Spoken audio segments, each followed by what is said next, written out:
Na história, certos acontecimentos são estudados pela sua importância. Afinal, é certo que muitas coisas no passado influenciam em muito o presente. Mas entre grandes eventos como guerras, revoluções, invenções e vários outros acontecimentos históricos que moldaram a humanidade, existem aqueles mais, digamos, curiosos, sendo acontecimentos bizarros ou envolvendo pessoas estranhas que estão presentes na nossa história que não são muito comentados. Então, por causa disso, eu decidi trazer para vocês no vídeo de hoje alguns eventos estranhos na história.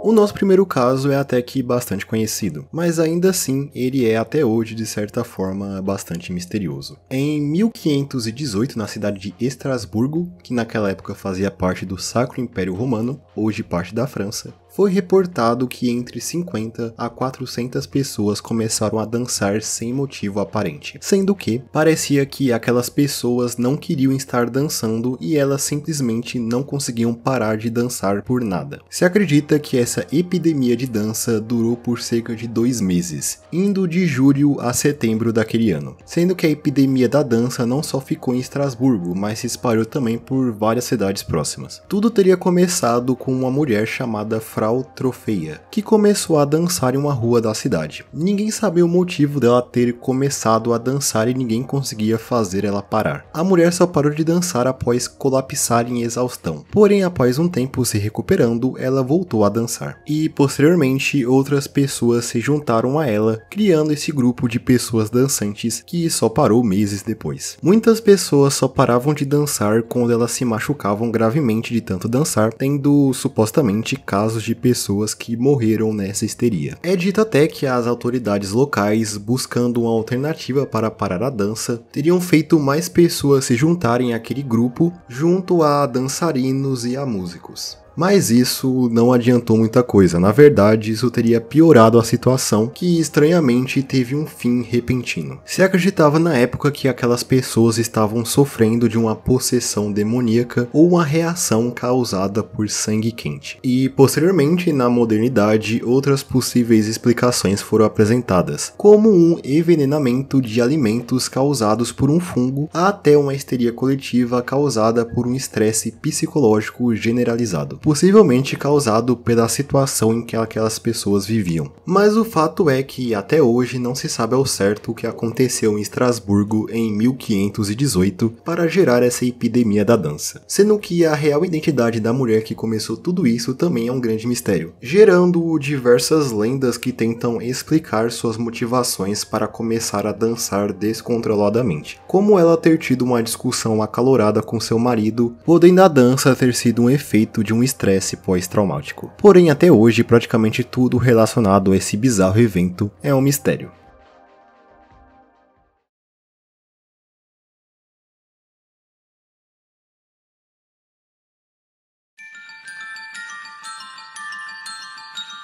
Um fenômeno que aconteceu algumas vezes na história se trata de certos indivíduos que, por um motivo ou outro, se declararam governantes de algum local, muitas das vezes se autoproclamando um monarca de uma região. E alguns desses casos são bem estranhos e curiosos, como é o caso do Boris Skossirev. Ele era um aventureiro russo nascido na cidade de Vilnius, que atualmente faz parte da Lituânia. Sua vida pregressa é desconhecida, porém parece que logo após a Revolução de 1917 na Rússia, Boris pediu asilo político na Inglaterra, onde ele até serviu o exército local por 2 anos, durante os anos finais da Primeira Guerra Mundial. Porém, o que de fato o marcou na história foi a sua tentativa de tomar o poder do pequeno estado de Andorra em 1934. Andorra é um pequeno país na Europa localizado na fronteira entre a França e a Espanha. Boris foi até Andorra e começou a arquitetar uma ascensão ao poder, conversando com um político políticos locais e apresentando suas propostas. Ele afirmava ser falsamente um membro de uma família de aristocratas. Em alguns lugares falam que essa suposta família dele seria da Holanda e outros da Hungria. E ele prometia que quando virasse rei do país, coisas como uma forte redução de impostos e pesados investimentos estrangeiros aconteceriam no território. Além disso, ele criou uma constituição própria, a qual ele produziu cerca de 10.000 exemplares. E após algum tempo, Boris se autoproclamou o rei de Andorra em 10 de julho de 1934, devido a um suposto clamor popular para que ele fosse considerado rei. O grande problema é que desde aquela época, Andorra é considerada uma diarquia, ou seja, ele é um país governado por duas entidades diferentes, sendo elas a Diocese de Urgel, tendo como seu representante o Bispo de Urgel, e o presidente da França, que também tem poder sobre Andorra, sendo ambos considerados príncipes do país. Quando Boris se autoproclamou rei, obviamente essas duas partes da diarquia de Andorra não ficaram nada felizes, sendo que até o Bispo de Urgel pressionou as autoridades da Espanha para fazer alguma coisa. Boris até declarou guerra contra a diocese, porém após 13 dias de, entre aspas, governo, ele foi destronado pela Guarda Civil Espanhola e levado até Barcelona para julgamento, sendo posteriormente preso em uma prisão em Madrid. Ele foi solto pouco tempo depois. Porém, após isso, ele foi preso múltiplas vezes durante todo o final dos anos 30 e os anos 40, tendo sido preso por autoridades francesas e soviéticas. Ele veio a falecer em 1989 na cidade de Beauport, na Alemanha. E, pelo menos na minha opinião, a sua história daria um bom filme. Mas esse não é o único caso de uma pessoa que se autoproclamou líder de um território. Um outro exemplo foi um residente de São Francisco chamado Joshua Norton. Norton, na verdade, nasceu na Inglaterra em 1818 em uma família judia. Porém, após a morte do seu pai e o recebimento da sua herança, ele decidiu viajar o mundo, se estabelecendo posteriormente nos Estados Unidos. Inclusive, nessa viagem ao mundo, sua primeira parada foi aqui no Brasil, durante o Brasil Império. Já nos Estados Unidos, Norton fez uma série de investimentos que aumentaram ainda mais a herança que ele recebeu do seu pai. Porém, em 1852, ele tentou aproveitar uma crise na exportação de arroz gerada pela fome na China para tentar monopolizar esse mercado, comprando cerca de 91 toneladas de arroz de um navio peruano que embarcou em São Francisco. E como vocês devem imaginar, comprar tudo isso de arroz não foi barato, especialmente com a supervalorização desse produto por causa da crise.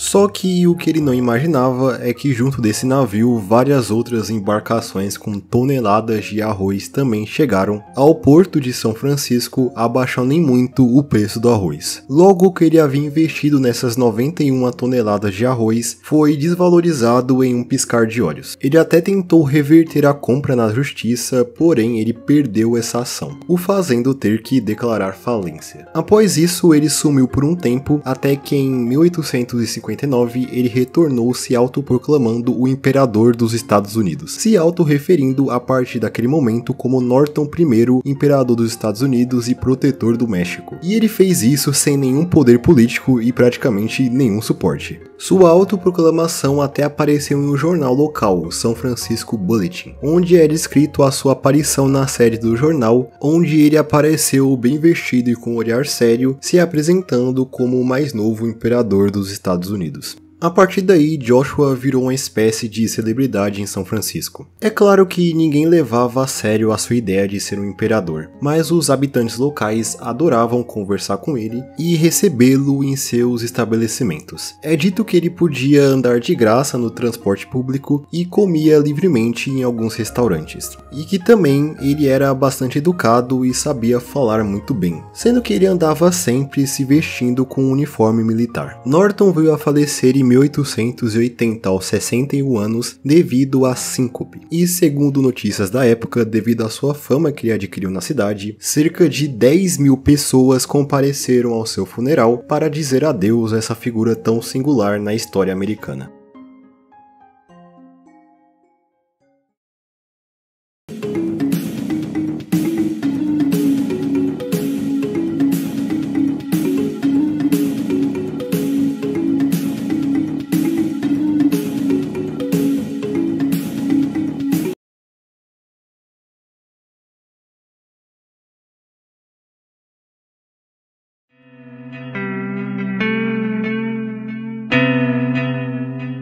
O avistamento de OVNIs ou objetos voadores não identificados é algo bastante comum hoje em dia, e toda a discussão sobre seres extraterrestres terem nos visitados é bem conhecida. E meio que a maior parte desses relatos de avistamento de OVNIs aconteceram bem recentemente. Porém, existem alguns fenômenos parecidos que ocorreram há séculos atrás. Um destes fenômenos se trata do evento que ficou conhecido como Fenômeno Celeste acima de Nuremberg. Esse caso aconteceu na cidade de Nuremberg, que também fazia parte do Sacro Império Romano. Atualmente está localizada na Alemanha. Nesta cidade, no dia 14 de abril de 1561, foi reportado em uma publicação local que os habitantes teriam visto uma batalha acontecendo nos céus. Foi descrito que diversos objetos em formato de esferas, triângulos e cilindros se movimentavam de forma aleatória no céu. Nessa impressão que conta esse evento, é possível ver uma ilustração feita pelo impressor Hans Glasser para representar o que os habitantes teriam visto nos céus naquele dia. Esse fenômeno é classificado por entusiastas de OVNIs como um possível relato de uma visita extraterrestre à Terra que ocorreu há quase 500 anos atrás. Contudo, os mais céticos teorizam que esse evento poderia ter sido um fenômeno óptico conhecido como parélio, que cria a ilusão de dois falsos sóis no céu. Fenômeno esse que é gerado pela refração da luz solar através de cristais de gelo presentes na atmosfera da Terra.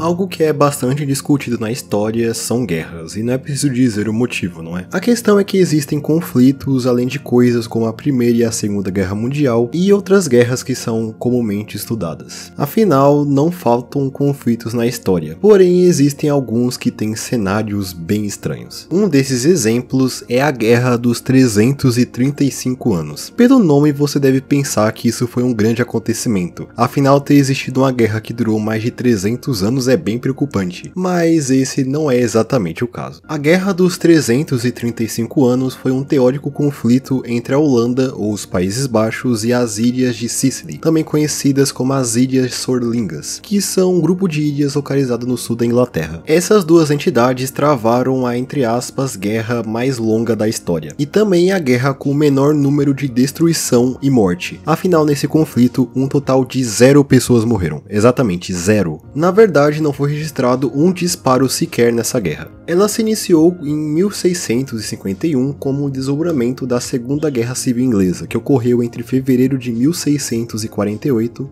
a 30 de janeiro de 1649. Conflito travado entre os fiéis ao rei Carlos I da Inglaterra, conhecido como os realistas, e o parlamento inglês, que ficaram conhecidos como os parlamentaristas, que inclusive eram liderados pelo Oliver Cromwell, que posteriormente, em consequência da guerra, governou brevemente a Inglaterra como uma república após a breve abolição da monarquia no país. Mas voltando a falar da Guerra Civil em si, com o avanço dos parlamentaristas, os realistas fugiram para as Ilhas Sicily. E é aí que os Países Baixos entram. Sendo uma nação jovem no momento, eles decidiram se aliar ao lado que no momento parecia o que seria o vitorioso, que no caso eram os parlamentaristas. Logo, se utilizando da sua marinha, os holandeses entraram em conflito com os realistas em Sicily. Conflito esse que fez com que o lado holandês tivesse muitas baixas e danos causados aos seus navios. Logo, um almirante da marinha holandesa chamado Marten Tromp foi até Sicily para demandar dos realistas uma indenização pelas perdas, e como ele não conseguiu o que queria, os Países Baixos declararam guerra especificamente para as Ilhas Sicily. Essa declaração de guerra ocorreu em 30 de março de 1651, e em junho daquele ano, os realistas se renderam aos parlamentaristas, pondo um fim na guerra civil, e por causa disso, os holandeses também se retiraram do campo marítimo sem entrar em nenhum conflito direto após a declaração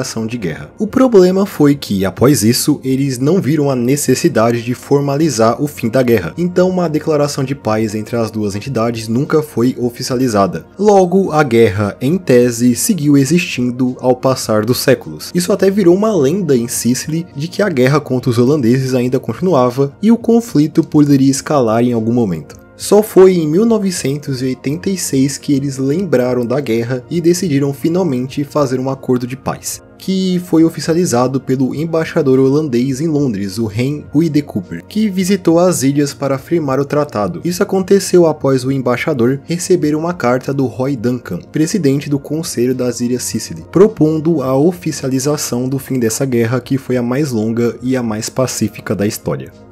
E outro exemplo de uma guerra estranha se trata da Guerra aos Emus, ou Emu Wars. E sim, o emu no nome se refere ao animal mesmo. Afinal, essa foi uma operação militar ocorrida em novembro de 1932 na Austrália para conter a grande população de emus que estava crescendo de forma descontrolada na região e atrapalhando a produção de trigo de fazendeiros que em sua maioria eram ex-soldados que lutaram na Primeira Guerra Mundial. Os animais migraram às terras desses fazendeiros devido a lá eles encontrarem um clima que os agradava, além de conseguirem alimento através de plantações de trigo. Logo, na tentativa de reduzir a população dos emus, o governo, a mando do ministro da Defesa George Pearce, desenvolveu essa operação contra os animais, fazendo os soldados caçarem e matarem os emus. Eles, a partir de novembro de 32, tentavam emboscar grupos de emus para abatê-los, porém eles fracassavam em matar os animais, que a sua maioria conseguiam escapar deixando apenas alguns mortos para trás, sendo que no primeiro dia apenas 12 animais foram abatidos, algo que foi considerado uma vitória para os emus.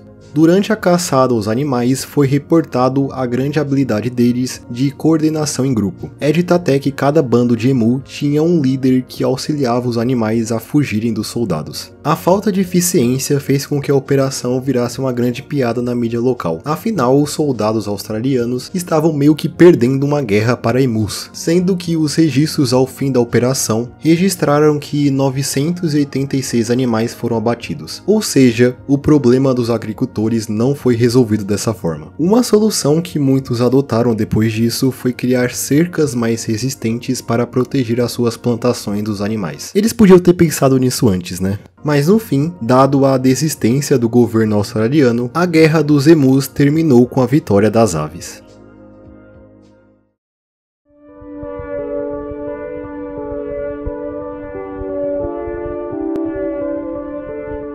Então, eu acho que é isso. Esses foram alguns eventos estranhos na história. Gostaria de agradecer muito a todos vocês que viram o vídeo até aqui. Se você gostou, não se esqueça de comentar aí embaixo, deixar o seu like e se inscrever no canal para mais vídeos como esse no futuro. E no mais é isso. Espero todos vocês em um próximo vídeo. Até mais.